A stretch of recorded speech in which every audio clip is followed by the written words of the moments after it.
Bien-aimés, bonjour. Nous rendons grâce à Dieu d'abord pour cette semaine merveilleuse qu'il nous a donné de connaître.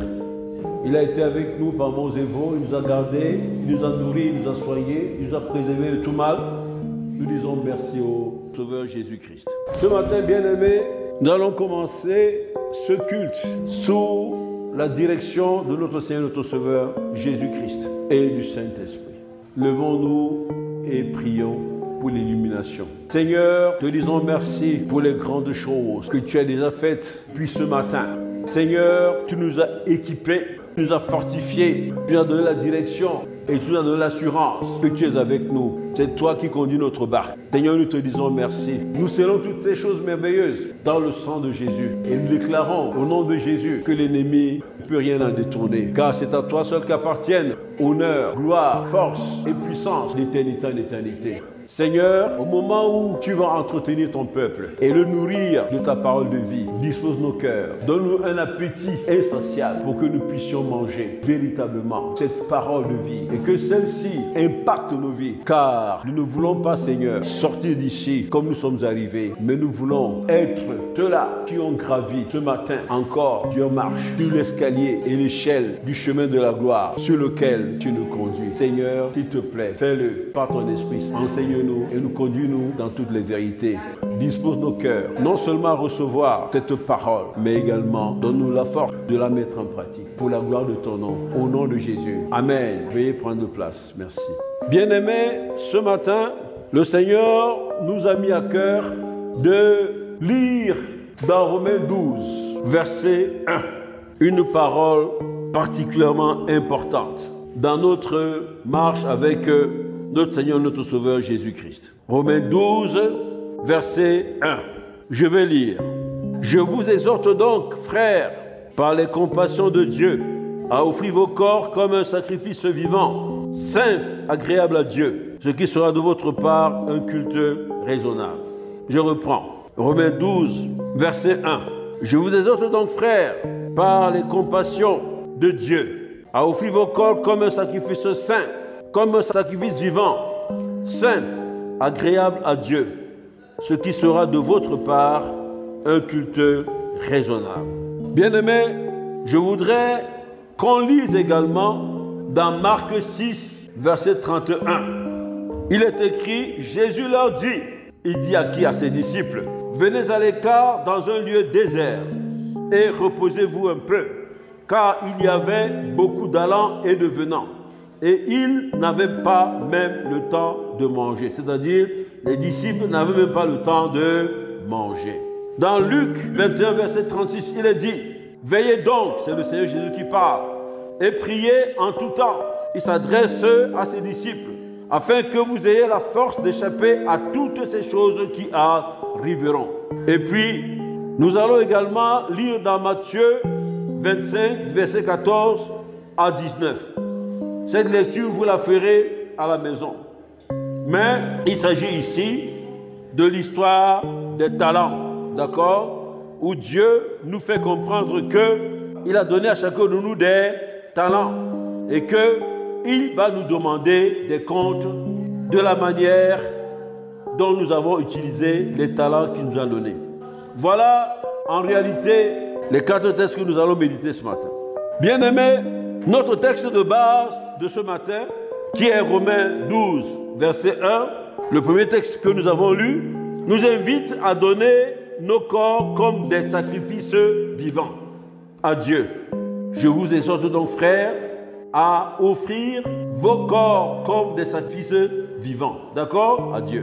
Quand vous regardez de manière attentive et précise, vous verrez que ce texte-là utilise un verbe. Le verbe quoi? Offrir. Qui veut dire quoi? Qui veut dire que nous devons donner à Dieu, nous devons nous donner à Dieu, chacun de nous.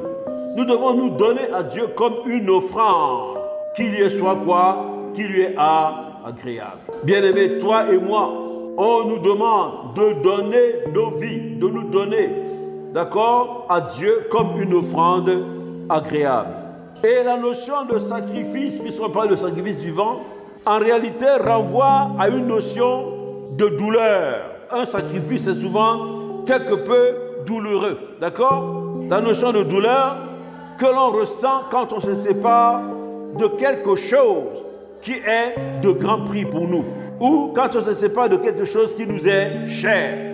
Ce n'est pas facile de le faire. On ressent une certaine, n'est-ce pas, réticence ou une certaine douleur, n'est-ce pas, à se séparer de cette chose à laquelle nous donnons une importance particulière ou qui est importante pour nos vies. Cette notion d'offrande, donc sacrificielle, n'est pas nouvelle. Ce n'est pas une chose nouvelle qu'on découvre simplement dans le Nouveau Testament. On la trouve dans l'Ancien Testament, où Dieu lui-même a institué les offrandes et les a quoi? Réglementées. Nous n'allons pas entrer dans l'énumération des offrandes ou regarder comment elles ont été réglementées, mais nous savons que Dieu a instruit les offrandes d'action de grâce, les offrandes d'expiation des péchés, etc., etc. D'accord? Dieu a institué le principe des offrandes. Et dans l'Ancien Testament, déjà, on voit que cette offrande-là doit être une offrande sacrificielle. C'est-à-dire que si tu as par exemple un troupeau, ce que tu vas offrir, c'est la plus belle brebis, qui est sans tache ni défaut. Mais c'est celle-là, la plus belle, que tu dois offrir à Dieu. Ça te fait quelque chose, de te séparer de quelque chose de précieux, comme ça, pour donner à Dieu. C'est pour ça qu'on parle d'offrande sacrificielle. Mais bien aimé, la question aujourd'hui, au moment où le Nouveau Testament a aboli les sacrifices sanglants, parce que quand tu tuais une brebis, tu la tuais vraiment, elle versait son sang et elle n'avait plus de vie par la suite. C'était ce qu'on appelait les sacrifices sanglants. Mais le Nouveau Testament, avec Jésus-Christ, notre Seigneur, qui s'est offert sur la croix, d'accord, une fois pour toutes, eh bien, il n'y a plus pour toi et moi de sacrifice sanglant à offrir à Dieu. Ne te laisse pas avoir par un marabout qui va te dire apporte un coq, apporte un mouton ou des choses comme ça. D'accord? Cela a été banni par le Nouveau Testament. Il n'y a que le monde des ténèbres qui continue à utiliser ce genre de choses. Et si tu acceptes ça, tu te connectes au monde des ténèbres. Donc je disais la question aujourd'hui, au moment où le Nouveau Testament a aboli les sacrifices sanglants, la question c'est comment s'offrir comme un sacrifice vivant. Comment est-ce que je dois faire pour m'offrir comme un sacrifice vivant? Et les textes que nous avons lus par la suite, à savoir Marc 6, 31, à savoir Luc 21, 36, à savoir Marc 25, que nous n'avons pas lu, mais nous avons juste, n'est-ce pas, éludé, n'est-ce pas, nous avons pu en exercer l'idée principale. On a parlé de talent. Eh bien, ces textes-là nous donnent un éclairage de la manière dont nous pouvons nous donner, d'accord, comme des sacrifices vivants à Dieu. Bien-aimés, à partir de tout ce que je viens de dire, le thème qui nous est venu à cœur aujourd'hui, c'est les 3 dimensions dans le sacrifice. Les 3 dimensions dans le sacrifice. Oui, bien-aimés, nous allons aborder 3 dimensions importantes dans le sacrifice. Il s'agit d'abord d'offrir ton temps à Dieu. Il s'agit ensuite d'offrir tes talents à Dieu. Et il s'agit enfin d'offrir ton trésor à Dieu. D'accord? Il y a donc 3 dimensions dans le sacrifice que tu dois donner à Dieu. Comment tu es la manière dont tu dois t'offrir à Dieu? Eh bien, tu dois offrir ton temps, tu dois offrir tes talents, tu dois offrir ton trésor. Le premier point que nous allons aborder, c'est offrir son temps à Dieu. Il y a en premier lieu 2 dimensions dans cette notion de temps. D'abord, il y a le temps en tant que longueur des moments consacrés à Dieu. D'accord? Le temps peut être vu d'abord comme la longueur des moments, d'accord, que tu consacres à Dieu. Comment? Soit dans la prière, soit dans la méditation de la parole, soit dans le jeûne, soit pour l'accomplissement de l'œuvre de Dieu, d'accord? Et bien aimé, le temps ici est vu comme sacrifice parce que dans une journée de 24 heures, tu vas décider de mettre des heures à part pour Dieu au détriment d'autres choses. Les heures que tu mets à part pour Dieu, tu aurais pu les utiliser à faire autre chose. Peut-être qui est visiblement très important pour ta vie physique, d'accord, ou ta vie de tous les jours. Mais tu vas distraire une partie de ce temps tu dis, tu l'enlèves et tu le consacres à Dieu. Par exemple, tu peux sacrifier le temps de sommeil. D'accord? Au lieu de dormir, pour te reconstituer physiquement, tu dis non, je ne dors pas, je prends ce temps pour être en communion avec mon Dieu, pour être en prière toute la nuit. C'est un sacrifice que tu es en train de faire. Il y a dans la Bible des exemples de personnes qui ont consacré le temps à Dieu. Il est dit par exemple que Jésus, notre Seigneur et notre Sauveur, se levait très tôt le matin alors qu'il faisait encore nuit pour prier et alors que les autres dormaient encore. Il est dit que le Seigneur Jésus se levait très tôt le matin avant que le soleil ne se lève. Eh bien, les autres dormaient encore, mais lui il a sacrifié son temps de sommeil pour aller entrer en communion avec eux, avec son Père. Dans Marc 6, verset 31, il est dit que les disciples se consacraient tellement à l'œuvre de Dieu, c'est ce qu'on a vu tout à l'heure, qu'ils n'avaient même pas le temps de manger. Vous comprenez, non? Donc, ils sacrifiaient ce temps-là, ok, pour servir Dieu, pour l'œuvre de Dieu. Quand on regarde dans Actes 2, verset 46, vous allez voir qu'il est dit, les disciples, étaient chaque jour tous ensemble assidus au temple. Donc, ils consacraient beaucoup de temps dans le temple, n'est-ce pas, à prier, à méditer, etc. Dans Actes 2, 42, vous allez voir aussi que, eh bien, les disciples, il est dit qu'ils persévéraient dans l'enseignement. Quand tu persévères, tu prends le temps. Quand tu persévères, tu prends le temps. Ils persévéraient dans l'enseignement des apôtres, ils persévéraient dans la communion fraternelle, dans la fraction du pain et dans les prières. Donc ils persévéraient, ça veut dire qu'ils priaient tout le temps, ils priaient tout le temps. Bien-aimés, c'est la première dimension de la notion de temps, c'est-à-dire la longueur des moments que tu consacres à ton Dieu. Soit dans la prière, soit dans la méditation de la parole, soit dans le jeûne, soit pour l'accomplissement de l'œuvre de Dieu. La deuxième dimension dans cette notion de temps, bien aimé, c'est la qualité des moments consacrés à Dieu. La qualité. Il ne s'agit pas simplement de consacrer du temps comme ça, mais il faut que ce soit un temps de qualité, un temps qui t'amène à un certain niveau de communion avec ton Père. On parle généralement du temps de qualité passé devant Dieu et en présence de Dieu. Lorsque tu as une bonne communion avec Dieu pendant ta prière, quand tu sors, tu le ressens. Tu es dans la joie. Tu dis, j'ai passé un temps de qualité avec mon Père. Il y avait une véritable communion. Mais cette qualité dont on parle dépend d'un certain nombre d'éléments et notamment de l'état de cœur, de l'état de notre cœur. Pour que tu puisses arriver à un temps de qualité avec Dieu, il faut avoir un cœur qui soupire après Dieu, comme une biche soupire après des courants d'eau. Nous savons que c'est ce que David a dit dans le psaume 42. Il dit quoi? Il dit, comme la biche soupire après des courants d'eau, ainsi mon âme soupire après toi, Seigneur. Donc tu dois avoir un cœur sincère, un cœur passionné pour Dieu, un cœur assoiffé pour que tu puisses parvenir à une qualité des moments de consécration avec ton Père. Quand on parle de qualité dans ces moments consacrés à Dieu, eh bien, on parle également du niveau d'intimité que tu as établi avec Dieu à travers le ministère glorieux du Saint-Esprit. Donc, bien-aimé, ne viens pas passer du temps avec Dieu par formalisme. Passe du temps avec Dieu dans le but d'établir une communion profonde et que tu en sortes avec quelque chose de plus. C'est ça, cette première dimension, la longueur de moment consacrée à Dieu. La question, c'est de savoir quels sont les avantages que, en réalité, tu tires du temps consacré à ton Père, du sacrifice de ton temps pour Dieu. Le premier avantage de la consécration de son temps à Dieu, c'est que tu expérimentes de manière évidente à ce moment que Dieu est véritablement fidèle. Tu expérimentes le fait que lui-même il a dit qu'il est le médiateur de ceux qui le cherchent. Dieu ne se laisse trouver que par ceux qui le cherchent d'un cœur sincère. Ce qui va se passer, c'est que tu vas voir que Dieu est fidèle. Et dans sa parole, il les respecte, il honore sa parole par-dessus tout. Dans Deutéronome 4, verset 29, il dit, tu chercheras l'Éternel, ton Dieu, et tu le trouveras si tu le cherches d'un cœur sincère. Deutéronome 4, verset 29. Et quand vous allez dans Jérémie 29, verset 13, Dieu dit également, vous me chercherez et vous me trouverez. Vous me trouverez si vous me cherchez de tout votre cœur.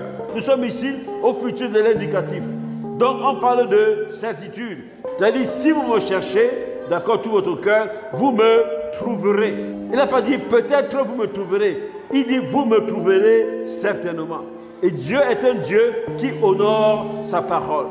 Donc quand tu consacres ton temps dans les avantages, c'est qu'il faut savoir que tu vas trouver Dieu. Or, Dieu est un Dieu qui se cache. On se comprend? Tu vas trouver Dieu. Le deuxième avantage, ne peut pas nous laisser indifférents. Trouver Dieu nous fait entrer dans la joie. Nous exultons de joie d'avoir trouvé Dieu, notre Père, le Créateur de l'univers tout entier, qui daigne disposer de son temps pour répondre au temps de consécration que je lui ai donné. Ça, c'est la première chose. Donc, bien-aimé, si tu veux trouver Dieu, prends le temps, consacre le temps, d'accord? Et tu verras, et cherche-le d'un cœur sincère, et qu'est-ce que tu vas voir? Dieu va se manifester. Tu auras l'expérience de sa présence. Le deuxième avantage, c'est l'impactation de la gloire de Dieu en vous et la transformation. Parce que quand tu pars du temps vers Dieu, tu n'en sors pas comme tu es arrivé. La présence de Dieu seul, le Créateur de l'univers, impacte ta vie. Tu sors de là transformé. Nous le voyons avec Moïse. Quand il est descendu de la montagne, Moïse, après 40 jours et 40 nuits de jeûne et de prière, sans manger ni boire, quand il est descendu, son visage était rayonnant de gloire au point que personne ne pouvait regarder son visage. Il était obligé de mettre un voile. Donc, la présence de Dieu a impacté, n'est-ce pas, Moïse. Nous voyons ça aussi dans 2 Corinthiens 3, verset 18. Bien-aimés, il est dit, nous tous qui, le visage découvert, contemplons comme dans un miroir la gloire du Seigneur, nous sommes transformés en la même image, de gloire en gloire, comme par le Seigneur l'Esprit. Au moment où tu passes de temps de qualité avec ton Père, sache mon bien-aimé, même si toi tu ne le vois pas physiquement, spirituellement, il faut savoir que tu ne sors jamais comme tu es entré. Parce que la grâce de Dieu va t'impacter. C'est-à-dire, tu es transformé, comme on dit ici, en l'image de Dieu. Hein? De gloire en gloire, comme par le Seigneur l'Esprit. Ça veut dire que c'est le Saint-Esprit de Dieu qui opère ici, d'accord? Pour que tu sois transformé à l'image du Père. Donc, bien-aimé, il faut savoir que tu dois passer du temps. Tu dois consacrer le temps. Les 3 dimensions dans le sacrifice commencent d'abord à faire en sorte que tu sacrifies du temps. Tu mets le temps à part, même si tu es occupé n'importe comment. D'accord? Tu dois tout faire pour avoir le temps à passer devant Dieu. C'est là où tu vois les choses changer positivement dans ta vie. Donc, l'exhortation, c'est quoi? Passe du temps quotidiennement avec Dieu et essaye de grandir dans ce temps-là. Si tu as commencé par 5 minutes, n'est-ce pas? Il faut que tu puisses aller beaucoup plus loin que cela. Donc, c'est pour dire que la première chose que tu dois donner à ton Père, c'est le temps pour lui. Montre-lui que tu as du temps pour lui. La deuxième dimension de la consécration, ce sont les talents. Les talents que Dieu a mis en toi. Il faut les consacrer à Dieu. Bien-aimé, c'est une chose parfaitement compréhensible. Pourquoi? Parce que Dieu nous a créés pour les bonnes œuvres que nous devons accomplir. Bien-aimé, on voit ça dans Éphésiens 2, verset 10. Il dit, car nous sommes son ouvrage, ayant été créés en Jésus-Christ. Parce que quand tu donnes ta vie à Jésus, tu deviens une nouvelle créature. Les choses anciennes sont passées, toutes choses sont devenues nouvelles. Donc, nous sommes son ouvrage, ayant été créés en Jésus-Christ.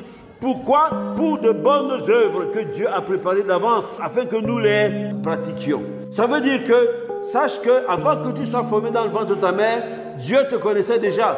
Et sur son livre était écrit tous les jours de ta vie. Tu n'es pas venu au monde par hasard. Non, non, non. Il n'y a pas de darwinisme ici. Il n'y a pas de bing-bang ici. C'est Dieu qui nous a créés de manière souveraine et de manière intelligente, de manière consciente. Dieu nous a créés et il a un plan pour chacun de nous. Il a pour nous des projets de paix et bonheur et non des projets de malheur pour nous assurer un avenir et une espérance. Donc tu n'es pas venu au monde par hasard. Dieu a un plan pour toi, des choses que tu dois accomplir pour glorifier son nom, pour que tu accomplisses ce que tu dois faire ici-bas pour la gloire de son nom et que son plan global pour la terre, sur la terre, puisse être accompli. Et pour ça, pour que tu puisses accomplir ces bonnes œuvres, tu es d'accord avec moi, bien-aimé, que tu n'as pas les capacités, toi-même, comme ça, ex nihilo, de accomplir ces choses-là. C'est encore Dieu qui va te donner, comme il donne à chacun de nous, la capacité ou les talents pour les accomplir. C'est Dieu qui nous donne quoi? Les capacités et les talents pour les accomplir. Donc, en fait, tu n'achètes pas ces talents. C'est un don gratuit de Dieu par rapport à ce qu'il a préparé pour toi comme dessein éternel, comme les desseins de ta vie. Donc, Dieu te donne pour que tu puisses accomplir les bonnes œuvres pour lesquelles il t'a créé. Il te donne les capacités, il te donne une habilitation, d'accord, pour pouvoir les accomplir. Par exemple, Dieu peut te donner le don de la musique, le don de la voix, une belle voix, etc. Pourquoi? C'est pour que tu le glorifies. Mais tu peux détourner ce don et le donner au monde et gagner beaucoup d'argent. Et maintenant, si on te demande de revenir, sortir du monde, d'accord, du monde musical, la production, etc., du show business, pour revenir à Dieu, ce sera pour toi un sacrifice. Parce que tu vas perdre peut-être beaucoup d'argent, mais tu vas glorifier Dieu pour des gains immatériels qui sont incommensurables. Et ce que tu dois savoir, c'est que ces dons-là et ces talents que Dieu t'a donnés doivent servir à l'accomplissement des desseins de Dieu pour toi. Et que ça, c'est ce qui glorifie Dieu dans ta vie. Donc les talents doivent être mis à la disposition de Dieu.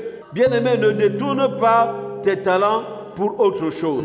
Quand vous lisez l'histoire de Matthieu 25, versets 14 à 19, vous voyez l'histoire des talents et les conséquences. Il est dit ici, il en sera comme d'un homme qui, partant pour un voyage, appela ses serviteurs et leur remit ses biens. Il donna 5 talents à l'un, 2 à l'autre et 1 au troisième, à chacun selon sa capacité, et il partit. Aussitôt, celui qui avait reçu les 5 talents s'en alla, les fit valoir et gagna 5 autres talents. De même, celui qui avait reçu les 2 talents en gagna 2 autres, en faisant le commerce aussi. Celui qui n'en avait reçu qu'un alla faire un creux dans la terre et cacha l'argent de son maître. Longtemps après, le maître de ses serviteurs revint et leur fit rendre compte. Et la suite de l'histoire, qu'est-ce qui se passe? Celui qui a enterré, qui n'a pas fructifié le talent, a été traité de serviteur méchant. Donc, bien-aimé, Dieu t'a donné des talents. Consacre des talents à Dieu pour servir Dieu, pour servir l'avancement du royaume. La troisième dimension dans le sacrifice, c'est les trésors. Les trésors représentent ici nos possessions. Mais nous devons nous souvenir avant toute chose que l'or et l'argent appartiennent à qui? Appartiennent à Dieu. Nous ne sommes en réalité que des dépositaires et des intendants, pas plus. Donc notre possession doit en premier servir pour la cause de Dieu, servir pour l'accomplissement des desseins de Dieu, non seulement dans ta vie, mais également autour de toi, dans le monde. Tes possessions doivent en premier lieu servir pour la cause de Dieu. Bien-aimé, la manière dont nous disposons de l'utilisation de nos trésors révèle quelles sont nos priorités. Quand tu as un budget, la manière dont tu fais les dépenses révèle quelles sont les priorités. Tu ne dépenses pas dans le désordre. Et si Dieu a la première place, cela va se ressentir dans la manière dont tu disposes ton trésor. L'autre jour, je disais à des gens que souvent, dans nos budgets, eh bien, nous faisons nos budgets de manière à ce que toutes les cotisations des associations, si nous sommes à 10 associations, sont bien réglées. D'accord? Et en fin de semaine, le dimanche matin, on commence à regarder si on n'a pas une pièce qui reste. Tu as donné les restes à l'église. Donc en fait, Dieu n'est pas pour toi une priorité. Et ça, c'est une chose qui ne glorifie pas ton Dieu. Et ça ne peut pas être vu comme un sacrifice. Parce qu'en fait, c'est le reste que tu donnes à Dieu. Maintenant, pour celui qui priorise l'œuvre de Dieu et son financement dans la manière dont il dispose de ses biens, il y a des avantages. La première chose que tu dois comprendre, c'est que selon 2 Corinthiens chapitre 9 verset 7, tu vas réjouir le cœur de Dieu. Parce que cette parole dit ceci, que chacun donne comme il a résolu dans son cœur, sans tristesse ni contrainte, car Dieu aime celui qui donne avec joie. Dieu aime celui qui donne avec joie. Donc en fait, tu vas réjouir le cœur de Dieu. Si tu as donné une offrande sacrificielle à Dieu, d'accord, mais sans contrainte ni tristesse, d'accord, en priorisant Dieu comme la première place, eh bien tu vas réjouir le cœur de Dieu. Le deuxième avantage, c'est un levier pour la prospérité. Ok? Quand tu donnes en priorité à Dieu, avec joie, sans tristesse ni contrainte, eh bien, c'est un levier qui actionne ta prospérité. On le voit dans Luc 6, verset 38. Donnez et il vous sera donné. On versera dans votre sein une bonne mesure, serrée, secouée et qui déborde. C'est-à-dire que, en fait, tu auras en retour, n'est-ce pas, ce que tu as semé. Non seulement ça, mais ça va déborder, à tel enseigne que tu pourras même donner aux autres personnes. Car on vous mesurera avec la mesure dont vous vous serez servi. Donc, en réalité, donner en priorité à Dieu, sans contrainte ni tristesse, avec joie, eh bien, ça touche le cœur de Dieu et ça mobilise le levier de la prospérité. C'est également une condition pour obtenir la bénédiction. Puisque tu as réjoui le cœur de Dieu, Dieu ne peut pas être indifférent. Non seulement il va te donner au-delà de manière débordante, mais tu ouvres ici les portes de la bénédiction. Ça nous renvoie d'une certaine manière à Malachie 3, verset 10, où il nous est demandé d'apporter à la maison de Dieu les dîmes et les offrandes, et nous verrons s'il ne va pas ouvrir les écluses des cieux pour nous. Donc, bien-aimé, il faut savoir que tu dois adorer Dieu, non seulement, n'est-ce pas, toi-même, avec ta personne doit adorer Dieu, mais tu dois adorer Dieu également avec tes biens.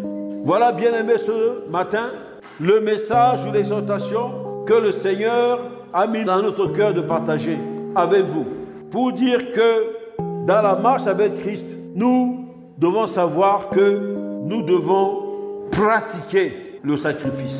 Nous devons pratiquer le don de soi. Nous devons pratiquer le don de nos biens. D'accord? Nous devons pratiquer le don de nos talents. C'est-à-dire que nous devons nous offrir à Dieu dans ces 3 dimensions, de manière sacrificielle. Et cela est important dans la marche avec Christ. C'est encore un autre aspect important pour réussir notre marche avec Jésus-Christ. Sois donc prêt à chaque instant à faire le sacrifice de toi-même, de ce que tu es et de tes possessions pour la gloire de l'Éternel et l'avancement de son royaume, sous la conduite du Saint-Esprit. Ce Seigneur Jésus s'est sacrifié pour nous. Nous devons savoir que nous aussi, nous devons répondre à ce sacrifice d'amour en nous sacrifiant, en nous consacrant totalement à lui. Que le nom de l'Éternel soit glorifié. Amen. Bien-aimés, nous espérons que vous avez été bénis.